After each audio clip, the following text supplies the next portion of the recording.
ગુજરાતી સિનેમાના અણમોલ રત્નોનું ગૌરવ, ધબકારો awards દ્વારા પડદા પાછળના કસબીઓનું વિશેષ સન્માન. અમદાવાદ ગુજરાતી ફિલ્મ ઇન્ડસ્ટ્રી જ્યારે તેના ભવ્ય 94 વર્ષ પૂર્ણ કરી 95મા વર્ષમાં મંગલ પ્રવેશ કરી રહી છે, ત્યારે આ અવસરને યાદગાર બનાવવા માટે એક અભિનવ એવોર્ડ સમારોહનું આયોજન કરવામાં આવ્યું.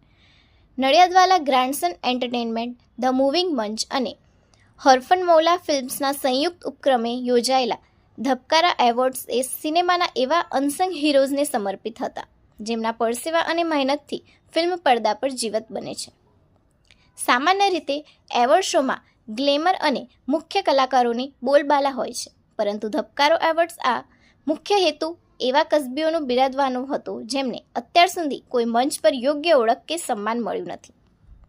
સ્પોટ બોયથી લઈને ટેકનિશિયન સુધીના એવા અનેક કસબીઓ જેમના વગર ફિલ્મનું નિર્માણ અશક્ય છે, તેમને આ મંચ પર ગૌરવભેર સન્માનિત કરવામાં આવ્યા. હું યતીન પંચાસરા, ધ મૂવિંગ મંચ, અને મારી સાથે જયમીન પટેલ ફ્રોમ નડિયાદ. હું વિદ્યાનગરથી, અને આ અમારા પ્રોડક્શન હાઉસની પહેલી ફિલ્મ છે ધબકારો. A film is all about a story, and you will watch amazing film by Abhishek Shah on 1st May.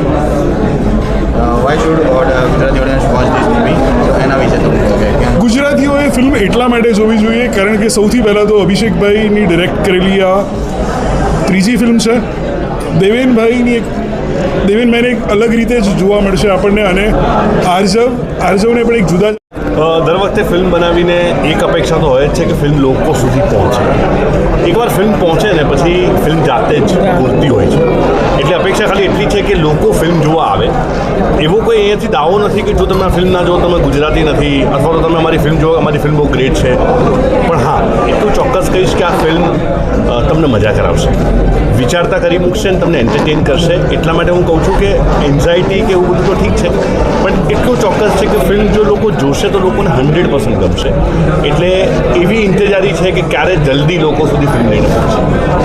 ખાસ કરીને આજે જે અનસંગ હીરો એના વિશે તમે આપણી ફિલ્મ ધબકારો એક જે દેવેન સર જે પાત્ર ભજવે છે, ડાયાભાઈ બબાભાઈ પટેલ નામનું એક પાત્ર,